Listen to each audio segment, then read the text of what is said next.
Bismillahirrahmanirrahim. Alhamdulillahirabbil alamin wassalatu wassalamu ala asyrafil mursalin wa ala alihi wasahbihi ajma'in. Durusul lughatil arabiyyah. Pelajaran bahasa Arab kuliah 1.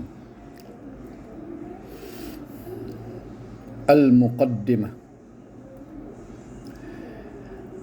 Jadi rakaman ni berdasarkan kepada nota yang masing-masing ada tentangnya dah.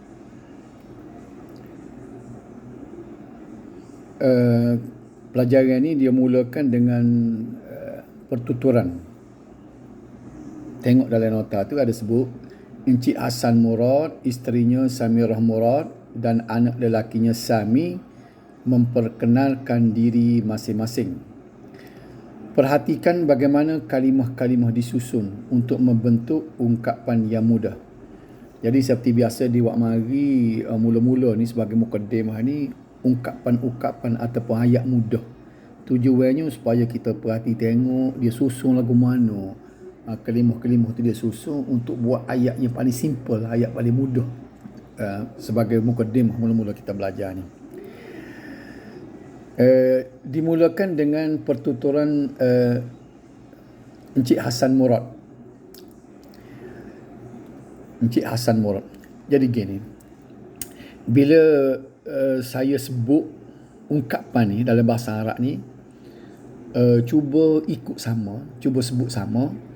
Terjemuh sebelah halik kiri tu saya tidak akan baca. Saya tak baca terjemuh tu. Cuma sambil-sambil sebut kalimah dalam bahasa Arab tu, perhati tengok terjemuhnya sebelah halik kiri dan kita akan bincang lepas pada ni dalam huraian je nanti. Ikutlah. As-Sayyid Hassan Murad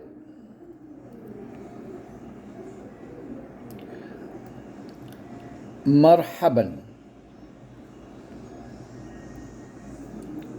Ana Hassan Murad. Ana Arabi. Ana Misri. Ana مدرس. هذا هو ابني. silap.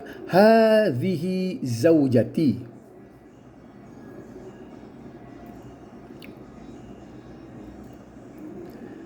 السيدة سميرة مراد. Teruskan sebut. السيدة سميرة مراد. مرحبا. اسمي سميرة مراد. أنا زوجة حسن مراد. أنا عربية. أنا مدرسة. السيد حسن مراد. هذا هو ابني.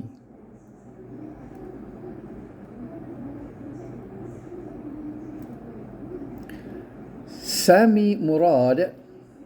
مرحبا.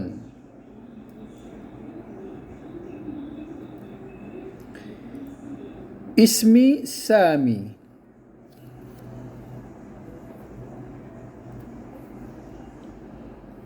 أنا عربي.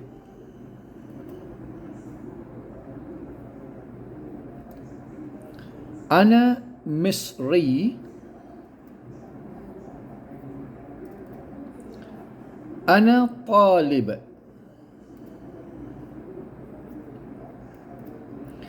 هذا هو السيد علي الحلبي.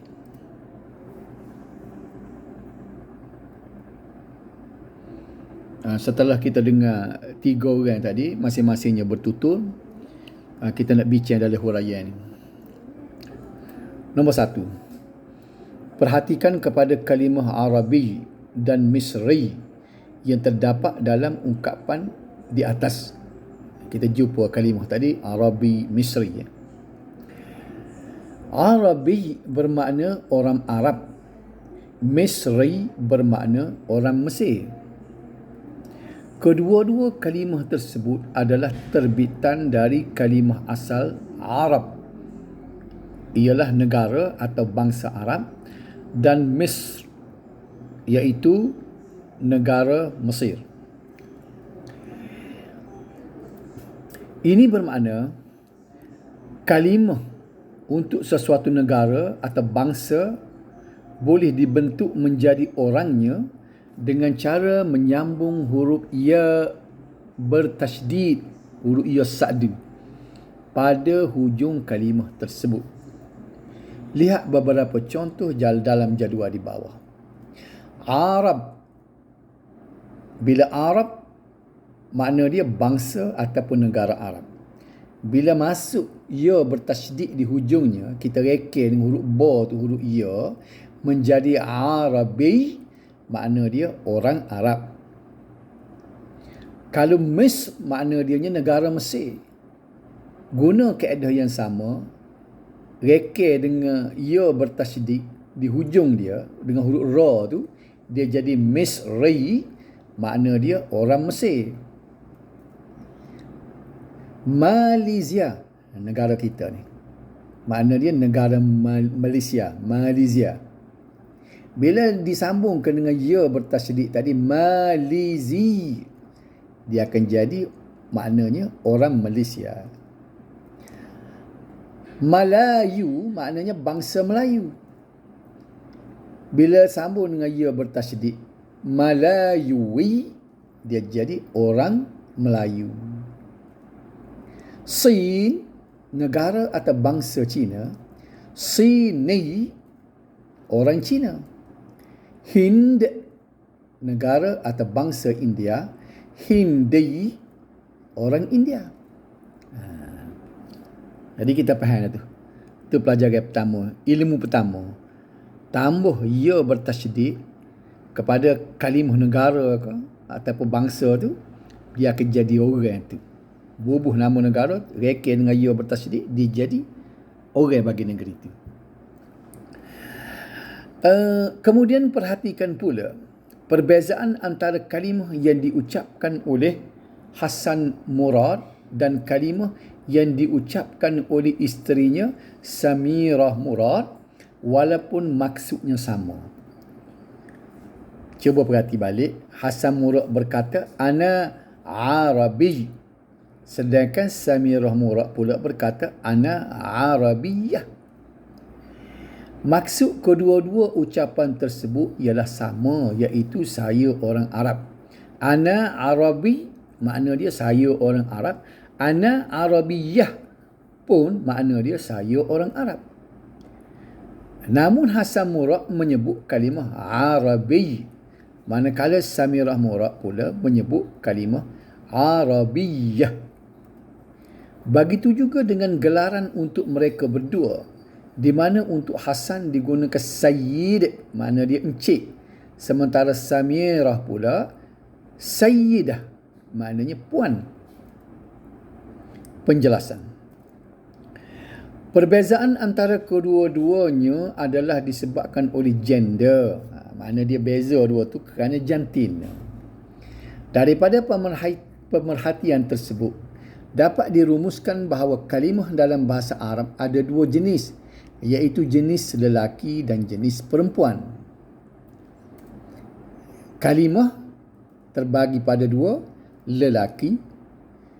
Kalau dalam bahasa Inggeris dia panggil masculine, perempuan feminine. Istilah untuk lelaki maskulin dalam bahasa Arab dipanggil muzakkar, manakala istilah untuk perempuan feminin pula ialah muannath. Kalau kita balik tadi daripada carta tadinya, tambah satu istilah lagi dalam bahasa Arab, maskulin ataupun lelaki itu muzakkar, perempuan tu feminin pula muannath. Perbezaan antara kedua-dua kalimah tersebut ialah kerana wujudnya satu huruf di hujungnya, iaitu huruf ta marbutah. Ta marbutah ialah ta yang ditulis, ta simpul. Jika sesuatu kalimah itu ada huruf ta marbutah di hujungnya, maka ia termasuk dalam kategori muannas seperti Arabiyah. Sebaliknya, jika sesuatu kalimah itu tiada huruf tersebut, maknanya tiada huruf ta marbutah di hujungnya, seperti Arabi, tak ada huruf ta marbutah, maka ia adalah kalimah muzakkar. Jadi kita boleh kenal di sini, nak tahu muannah ke muzakkar, tengok ujung dia. Kalau ada ta marbutah, muannah dah dia. Kalau tak ada, muzakkar lah dia. Individu yang terlibat dalam perbualan di atas ialah Encik Hasan Murad dan anaknya Sami adalah muzakkar sebab dia laki-laki. Manakala Puan Samirah Murad pula adalah muannas sebab dia perempuan. Maka kita boleh senaraikan perbezaan antara kalimah muzakkar dan kalimah muannas sebagaimana jadual berikut. Sayyid muzakkar, sayyidah muannas. Pasal dia ada ta marbutah, ta sibuk.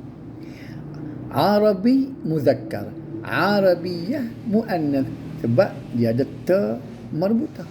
Cuma tulisan tu tak serupa kerana yang atas tu kerana huruf tu tak boleh nak sambung. Dal dia tak boleh sambung. Jadi dia buat bulat gitu. Bawah tu Arabiyah tu kerana ya tu boleh sambung. Itu dari segi tulisan sajalah. Sama ada lagu ni kau ataupun reken gini bergantung kepada tulisan. Maksudnya sama. Contoh lain lagi misalnya Misriyah. Jadi daripada muzakkar tu jadi muannas sebab ada ta marbutah. Mudarris muzakkar, mudarrisah ada ta marbutah. Terjemahannya ada dalam nota tu. Sayyid maknanya tuan, apa ni, encik. Sayyidah puan. Arabi orang Arab lelaki, Arabiyah orang Arab perempuan, Misri orang Mesir lelaki, Misriyah orang Mesir perempuan, mudarris guru lelaki, mudarrisah guru perempuan. Sebelah kiri itu dia panggil muzakkar, sebelah kanan itu dia panggil muannas, masculine dan feminine. Boleh faham tu deh? Dan contoh-contoh yang lain pula. Talib pelajar laki-laki, zauj suami, ibn anak lelaki, talibah pelajar perempuan, zaujah isteri, ibnah anak perempuan ataupun daughter. Okey. Tu ada ta marbutah belakang tu. Tu ta marbutah tu menunjukkan dia ni adalah muannas. Lagi. Baik, selain daripada ta marbutah, dia ada kalimah khusus pula yang bermakna ini. Ini, this. Dalam bahasa Arab dia panggil hadha. Jadi hadha ni untuk ini kalimah laki-laki, muzakkar. Kalau hadhihi, ini untuk kalimah perempuan. Jadi hal ni kita tak boleh buat percemeh berdasar kepada huruf ta marbutah lah. Ini kalimah khusus yang sudah digazet untuk perempuan lah ni. Huwa, dia, lelaki. Kalau bahasa Inggeris juga, he lah, he. Kalau hiya, she, dia. Habis tu. Ini perkara lain pula. Nombor 3. Perhatikan pula kaitan antara kalimah zaujah dengan kalimah zaujati. Zaujah maknanya isteri. Zaujati, isteri saya. Zaujah maknanya isteri. Bila direka belakang tu disambung dengan huruf ya tak ada titik. Ni perhati molek ni tak serupa dengan ya tadi. Tadi ya bertasydid. Ni ya tak ada titik. Sambung dengan ya tak ada titik ni, kalau nak baca dia jadi zauja, ta marbutah tu kena tukar kata ni jadi zaujati. Apa makna bila sambung dengan ya tak ada titik tu dia jadi isteri saya. Isteri saya. Zaujati, my wife. Dengan menyambung huruf ya yang tidak bertitik pada hujung sesuatu kalimah, ia boleh menjadi kepunyaan saya sebagaimana di atas. Daripada isteri, ia umum, tidak dipunyai oleh siapa-siapa. Bila rekir dengan ya tak ada titik zaujati, maka dia jadi khusus. Dengan bertukar makna jadi isteri saya. Okey. Atas asas demikian, sesuatu kalimah itu boleh disambungkan dengan huruf ya supaya ia menjadi kepunyaan saya. Kalau bahasa Inggerisnya dia jadi my. Okey. Lihat beberapa contoh berikut. Zauj maknanya suami. Okey, suami. Bila zauji rekir dengan ya tak ada titik tu, dia jadi suami saya, my husband. Bila tulis ibn, makna dia anak, son. Bila ibni, dia jadi anak saya, anak lelaki saya, my son. Ibnah ni maknanya anak perempuan, daughter, a daughter. Bila jadi ibnati, dia jadi anak perempuan saya, my daughter. Bila ism, makna dia nama, a name. Bila rekir dengan ia tak ada titik tadi, ismi, dia jadi nama saya, my name. Pelajaran yang keempat pula. Perkara yang keempatnya kita kena tahu juga daripada dialog, daripada perbualan tadi, daripada pertuturan tadi. Kemudian perhatikan pula kalimah as-sayyid dan as-sayyidah. Gapo kita boleh perhati situ? Kedua-dua kalimah tu ada alif lam depan dia, al. Kedua-dua kalimah tersebut dimulai dengan al. Al. Cuba kita buangkan huruf al di hadapannya. Maka kalimah as-sayyid menjadi sayyid. Kalau buang al. As-sayyidah pula menjadi sayyidah. Apakah fungsi al? Apa tujuan masuk al? Menambahkan huruf al di hadapan sesuatu kalimah tidak akan mengubah maknanya. Ia hanya mengubah status. Apa makna di sini? Mengubah status. Tanpa al, sesuatu kalimah itu berstatus umum. Manakala jika ditambah al di hadapannya, statusnya bertukar menjadi khusus. Contohnya kalimah zaujah bermakna isteri secara umum atau dalam bahasa Inggeris a wife. Bila dimasukkan al di hadapannya menjadi az-zaujah, ia membawa makna isteri yang tertentu atau dalam bahasa Inggeris the wife. Okay. Perhatikan contoh-contoh kalimah di dalam jadual berikut. Arabi bermakna an Arab man, orang Arab, tidak tertentu kepada orang Arab mana. Tapi bila sebut al-Arabi bermakna the Arab man, orang Arab yang sudah dikhususkan, sudah tertentu orang Arab itu. Arabiyah, an Arab woman. Al-Arabiyah, the Arab woman. Mudarris, a teacher, laki-laki. Al-Mudarris, the teacher. Talib, a student, laki-laki. At-Talib, the student. Ism, a name. Al-Ism, the name. Boleh faham tak? Dari segi istilah, kalimah yang tersenarai dalam kolom A sebelah kiri itu dikategorikan sebagai nakirah, sementara dalam kolom B pula dikategorikan sebagai ma'rifah. Ini dari segi istilah, nakirah, ma'rifah. Kalimah nakirah ialah benda yang bersifat umum, yang tak ada al tadi, atau dalam bahasa Inggeris infinite. Manakala kalimah ma'rifah pula ialah benda yang spesifik atau telah ditentukan dalam bahasa Inggeris ialah definite. Cuba perhati antara dua kolom tu.